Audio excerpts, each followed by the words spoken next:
그리스도의 죽음과 또 그의 순환과 장사에 대해서, 장례입니다. 장례에 대해서, 장사란 뜻이 장례하다, 그러니까 살펴보고자 합니다.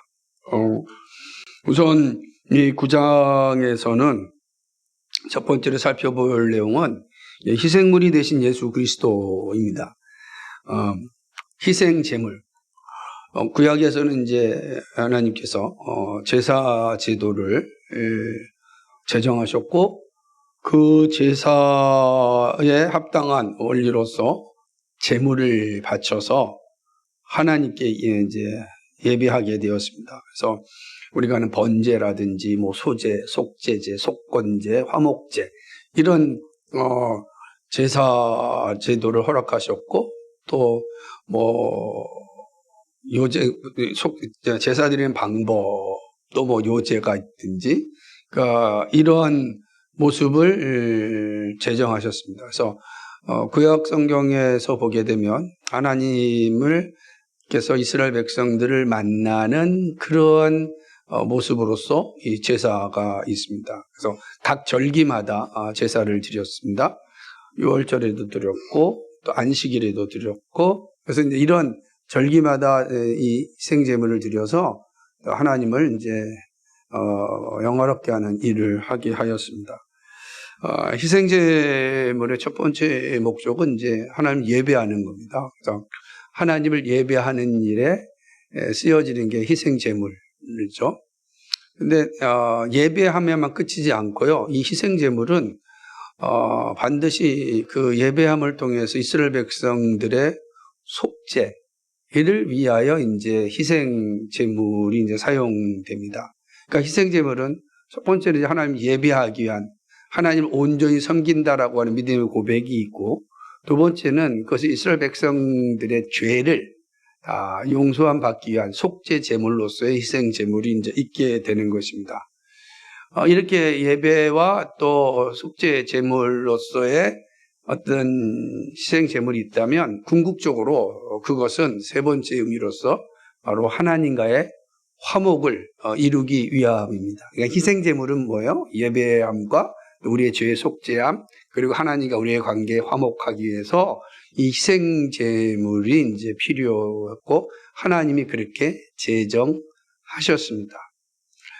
희생 제물이 이렇게 중요한 역할을 하는 것이죠. 그런데 구약 성경의 모든 희생 제물은 사실은 좀 불완전합니다. 왜 그러냐면 한 번에 영원한 그런 제물이 완벽한 제물이 되지 못하였기 때문입니다.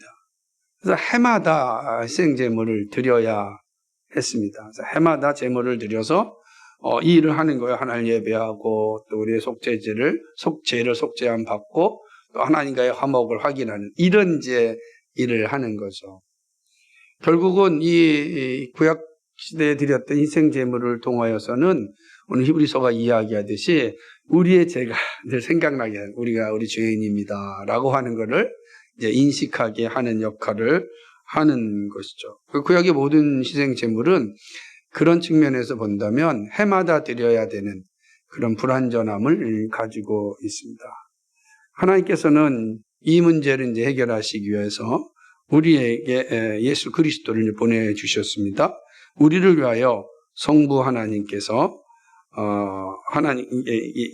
예수께서 성부 하나님께 이제 희생제물로 바쳐졌습니다. 왜냐하면 예수님은 우리에게 있어서 완벽한 희생제물이 되십니다. 왜냐하면 예수님은 죄가 없으신 분이기 때문에 하나님의 공의를 완벽하게 만족하십니다. 그래서 하나님이 그 제물을 받으시기에 기뻐하셨죠. 그래서 한 번에 영원한 제물이 되셨습니다. 한 번의 희생 제물이 되었지만 그 영원한 제물이 돼서 해마다 반복하여 또 희생 제물을 드릴 필요가 없습니다. 완벽한 제물이셨기 때문에 또다시 희생 제물이 필요하지 않습니다. 예수님이 오셔서 하신 일은 구약에서 드렸던 율법이 말하였던 반복하여 드리는 모든 이 제사 제도를 이제 온전히 성취하셨습니다. 그런데 이 희생제물 되신 거는 또 사람의 요구라든지 또 강제적으로 이루어진 것이 아니라 자원하여 그리스도께서 희생제물이 되셨다는 사실이 있습니다. 우리를 위하여 자원하여 희생제물이 되셨습니다. 그래서 자원하여 희생제물이 되신 예수 그리스도 때문에 우리의 죄가 하나님 앞에 용서함 받고 하나님과의 화목이 이루어지는 일이 일어났습니다. 우리는 이 사실을 이제 분명하게 고백합니다.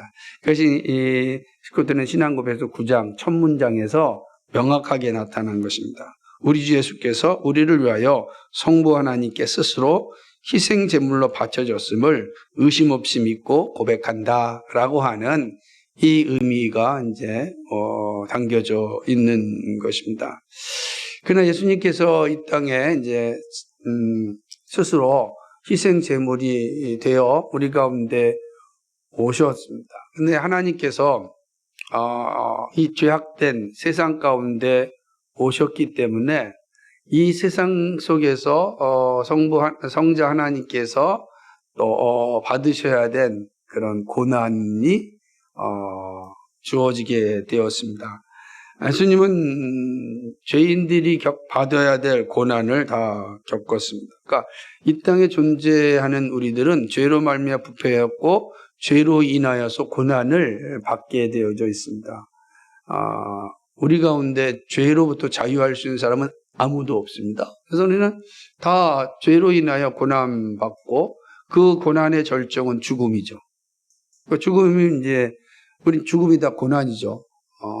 죽음처럼 슬프고 가슴 아픈 일이 없습니다. 그런데 모든 인간은 이 슬프고 가슴 아픈 일을 겪어야 합니다. 그냥 죄의 결과는 죽음이기 때문에 그렇습니다. 그러니까 모든 사람들은 모든 죄인들은 이 고난을 받게 되어져 있습니다.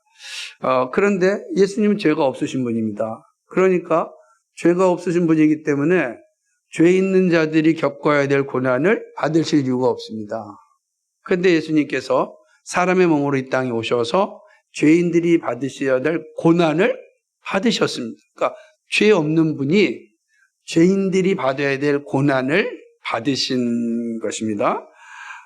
예수님이 받으신 그 고난, 다시 말하면 고난과 이 상처는 우리의 범죄로 인한 것입니다. 그러니까 우리의 범죄자에게 주어지는 그 결과는 고난이겠죠. 범죄자가 잡혀가면 감옥에 들어간다든지, 그죠? 또는 때때로는 사형 집행을 당한다든지, 그러지 않습니까? 그러니까 그 고난을 예수님께서 이제 받으시게 되었다라고 하는 거죠. 우리가 받아야 될 고난을 예수님께서 대신 받으셨다라고 하는 거죠. 그 예수님이 이렇게 하심으로 인하여서 우리의 죄가 용서함 받게 되는 그런 길이 열리게 된 것입니다. 예수님의 순환의 대표적인 것은 세상 법정에서 판단을 받으셨다라는 거예요. 여러분 생각해 보세요. 죄 없는 사람이 죄 있는 사람한테 죄 있다고 선고받는 게 이게 상식적으로 가능한 일이겠습니까? 얼마나 우스운 일입니까? 죄 없으신 분이 죄 있는 자들의 재판정에서 죄 있는 자들로 하여금 죄 있다라고 선고함 받았으니 얼마나 기가 막힌 일이겠습니까? 그러나 예수님의 순결하고 무죄한 하나님의 어린 양이지만 이 땅의 심판관 앞에서 정죄를 받게 되었습니다. 그러니까 빌라도의 법정에서 예수님은 이제 그 심판을 받아서 사형 선고를 받게 됩니다. 그러니까 예수님 무죄한데 예수님이 이제 이 사형 선고를 받게 된 것입니다. 왜 이렇게 하셨냐라고 하는 거죠. 그것은 바로 우리가 천상의 법정, 이제 지상의 법정이 있다고 한다면 또 이게 끝나는 게 아니에요. 천상의 법정이 있으니까 하느님 나라의 법정이 또 있습니다. 그러니까 모두가 지상의 법정에 서진 않지만 모두는 또 천상의 법정에 서는 거예요. 그죠? 천상의 법정에 섰을 때 이제 하나님의 심판은 공의롭기 때문에 그 심판을 피하여 갈 사람이 없습니다. 저와 여러분 다 천상의 법정에 서게 되면 하나님의 공의로운 심판대 앞에서 판결을 받게 될 것입니다. 그때에 하나님께서 우리를 보시고 죄 없다라고 선고하시게 되는데, 그것은 우리가 죄가 없기 때문이 아닙니다. 우리가 무지하기 때문에 우리를 죄 없다라고 말씀하시는 것이 아니고, 그리스도께서 우리가 받을 모든 죄를 다 세상 법정에서 다 담당하셨습니다. 그리고 우리의 모든 죄를 다 짊어지시고 세상 법정에서 죽으셨습니다. 천상의 법정에서 하나님께서는 우리의 모든 죄를 짊어지신 그 예수 그리스도의 선고를 보고 그 예수를 믿는 우리를 향하여 죄 없다라고 선언하시는 겁니다. 그것은 우리의 모든 죄가 다 예수 그리스도께로 전가되었기 때문입니다. 이제 더 이상 하나님은 우리가 죄 있는 상태이지 않고 그리스도의 의가 우리 가운데 있기 때문에 그리스도의 의로 인하여 우리를 천상 법정에서 의롭다라고 인정하십니다. 그러니까 결국은 예수님께서 세상 법정에서 이게 무지한 자로서 유지한 자에게 심판을 받으신 이유는 천상 법정에서 우리가 하나님 앞에서 무죄 선언을 받게 하시기 위함입니다. 그러니까 우리를 위해 희생제물이 되신 예수님께서는 그 일을 감당하게 하셨다라고 하는 것이죠. 예수님은 하나님의 판결에 의하여 십자가의 아주 잔혹한 죽음의 고통을 당하셨습니다. 죽음입니다.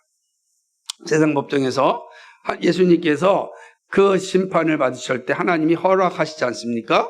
그 하나님이 허락하신 심판이 뭡니까? 바로 죽음입니다. 이 잔혹한 죽음, 십자가의 잔혹한 죽음에 이제 이르게 된 것입니다. 십자가는 그래서 저주의 장소입니다. 저주받을 장소. 신명기 있는 말씀처럼 저주받은 장소다라고 하는 것이죠. 뿐만 아니라 죄인들이 마땅히 받아야 할 하나님의 진노의 때. 이게 진노의 때라고 할 때 한때를 의미하느냐, 아니 기간을 의미하느냐라고 볼 수 있는데, 어떤 이 진노의 기간이라도 할 수 있을 것입니다.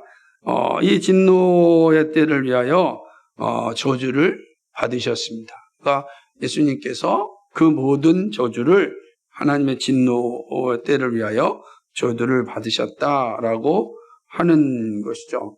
그럼 이제 이 상태만 보면 예수님은 저주받으셨잖아요. 저주받은 존재입니다. 십자가에 달려 돌아가셨다라고 하는 것은 하나님께 저주받은 자가 되었다라는 거예요. 왜 저주받은 자가 되었습니까? 우리의 모든 죄를 다 짊어지셨기 때문입니다. 그러므로 그 죄가 예수님에게 다 전가돼서 옮겨갔습니다. 그럼 예수님 모든 죄를 진 거예요. 예수님이 죄인이라서 죄를 진 것이 아니고 무죄한 자인데 유죄한 우리의 모든 죄를 다 짊어지시고 그 죄를 함께 죽으시기 위하여 죄인의 자리에 섰기 때문에, 그렇죠? 죄인이다 이렇게 말씀하는 것입니다.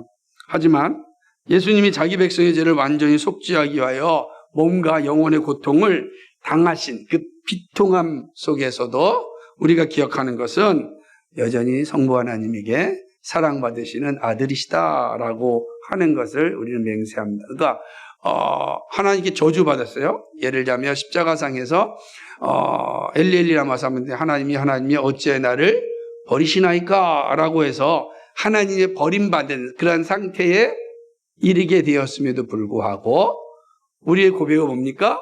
여전히 하나님은 예수 그리스도를 사랑하신다라고 하는 거예요. 이해하셔야 돼요. 그러니까 예수님은 저주의 십자가에서 죽으셨고 저주의 십자가를 지셨습니다. 그러나 하나님은 저주의 십자가에 있는 그 예수님을 여전히 사랑하신다라고 하는 것이죠.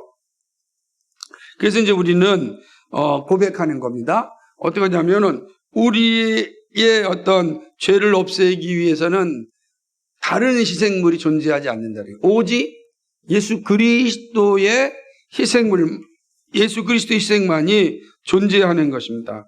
그러니까 다른 희생물이 없어요. 그러니까 유일하신 예수 그리스도만이 우리의 참된 희생물이시다. 하나님은 다른 방법으로 우리의 죄를 없이 하지 않습니다. 그러니까 사람들이 만든 온갖 종류의 방법으로 우리의 죄가 용서함 받지 않습니다.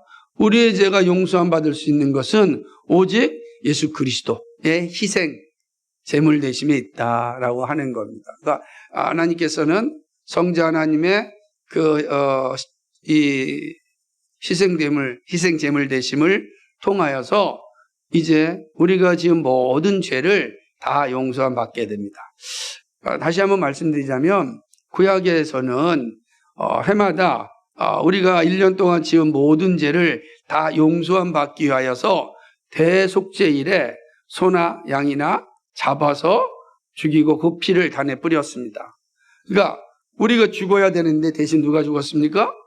소나 양이 죽은 겁니다. 그러니까 그 소나 양이 죽을 때 우리의 죄도 죽고 그 피가 다 단에 뿌려졌습니다. 그러므로 하나님은 죽이시는 사건을 통하여서 우리를 용서하신 거죠. 그러니까 회개를 통한 그 용서함을 제물의 죽음을 통하여서 보여준 겁니다. 근데 문제는 뭐냐면 이게 1년짜리잖아요. 그러니까 해마다 또 양과 소가 죽어야 되는데 문제는 이 양이나 소도 다 흠이 있잖아요. 흠이 있습니다. 이 흠 있는 양과 소를 죽임으로 우리의 죄가 용서함 받았습니다. 해마다 그랬습니다. 그것은 우리가 여전히 죄인이다라고 하는 사실을 해마다 알려주는 겁니다. 당신들은 여전히 죄인이기에 해마다 당신 죄인입니다 라는 것을 알려줌이 바로 여기에 있습니다. 인식하는 거죠. 그럼 이제 심각한 문제가 발생할 수도 있잖아요. 우리가 죄 용서함 받지 않고 죽을 수도 있으면 어떻게 됩니까? 그죠? 그 흠이 있는 거죠. 그래서 하나님께서 우리의 죄를 단번에 영원히 없애시기 위하여서 준비하시는 것이 바로 예수 그리스도입니다. 그래서 우리 이거 히브리서 10장 14절 한번 읽어볼까요? 히브리서 10장 14절입니다. 같이 읽겠습니다. 시작. 그가 거룩하게 된 자들을 한 번의 제사로 영원히 온전하게 하셨다. 한 번의 제사로 영원히 온전하셨다. 예, 한 번의 제사로 영원히 온전하게 하셨다라고 하는. 근데 나중에 이제 히브리서 강의하면서 이 부분을 자세히 살펴보긴 하겠지만, 그러니까 구약의 모든 제사가 흠이 있어서 매번 드려야 되는 거예요. 그러나 영원한 제사가 되지 못하는 겁니다. 그러니까 늘 우리는 죄인으로 살 수밖에 없죠. 늘 죄인이에요, 그죠? 한 번도 죄인이 아닌 적이 없는 거예요. 늘 죄인으로 살아가는 겁니다. 그러니까 이 죄 문제가 해결되지 못하면 결국은 죽음의 자리에 이르게 되는 겁니다. 그래서 이 문제를 해결하시기 위하여 하나님이 정하신 게 뭐냐? 바로 성자 하나님이 우리가 놓으시는 겁니다. 그래서 성육신은 예수 그리스도께 오셔서 흠 없는 이 제물이 되신 거죠. 그래서 완벽한 제물이 되셨고 하나님은 그 완벽한 제물 되신 예수 그리스도를 통하여서 우리의 모든 죄를 한 번에 영원히 이제 씻겨 주셨습니다. 그럼 우리는 예수 그리스도를 믿고 고백하면 우리는 영원히 죄 사함을 받는 자가 되는 겁니다. 그러므로 우리의 한 번 구원은 영원한 구원이 되는 거예요. 왜냐하면 예수님의 어떤 이 십자가의 사건이 영원한 제물이 되셨기 때문입니다. 더 이상 또다시 우리는 다른 제물을 드릴 필요가 없습니다. 다 될 필요 없죠. 우리는 우리가 지은 손과 발로 지은 죄만 씻으면 되는 거예요. 그러나 우리는 이제 온전히 죄사함 받은 자로서 의인이라 인정받은 하나님 앞에 의인이 되었다라고 하는 것이죠. 그런 측면에서 본다면 다른 방법으로도 구원받을 수 있다라고 하는 건 하나님 앞에 모독하는 거예요. 그리스도의 희생제물 되심을 모독하는 거예요. 다른 방법은 구원이 없습니다. 그래서 종교 다원주의자들이 이야기하기를 교회 밖에도 얼마나 구원이 있다. 예수 그리스도 외에도 구원의 길을 잇는 건 똑같다. 어느 종교를 믿어도 결국은 구원받는다라고 이야기하는 건 그리스도의 영원한 희생제물 되심을 모독하는 거예요. 하나님이 그런 방법으로 우리를 구원하시기를 말씀하시지 않았어요? 근데 그렇다라고 이야기하는 건 하나님을 모독하는 겁니다. 또 그 예수 그리스도 희생제물 외에 다른 사람으로 우상을 통하여서 이단을 통하여서 이야기하는 모든 것을 하나님 모독하는 겁니다. 그러니까 예수 그리스도 희생제물 외에 그 어떤 것은 다 하나님을 모독하는 행위입니다. 그러니까 이단들이 이야기하는 소리에 우리가 번쩍 귀를 두고 그걸 하나님을 모독하는 겁니다 라고 이야기할 수 있어야 됩니다. 왜냐하면 예수 그리스도 외에는 우리를 구원할 자가 없습니다. 하나님이 원하시는 것은 오직 예수 그리스도의 희생제물 되심이고 그 희생제물 되신 예수 그리스도를 통하여 우리의 모든 죄를 사하시기 때문입니다. 그런 다른 길이 없습니다. 예수 그리스도만이 바로 우리의 구원이십니다. 그래서 천하인간의 구원받을 다른 이름을 우리에게 주신 적이 없어요. 이거를 잘 중요합니다. 그러니까 이 말은 다른 뜻으로 얘기한다면 뭐 율법을 통하여 구원을 얻는다, 행위를 통하여 구원을 얻는다 아니에요. 그거 불가능합니다. 오직 우리가 구원을 얻는 길은 예수 그리스도 그 십자가의 희생 제물 대심이 우리의 죄를 속죄하고 우리로 하여금 구원받은 자의 자리에 이르게 되고 한 나라 백성이 되게 한다는 사실입니다. 다른 것은 없다. 다른 걸 말하는 건 하나님을 향한 모독이다 라는 것이 오늘 이 9장에서 말로 하고 있는 내용입니다.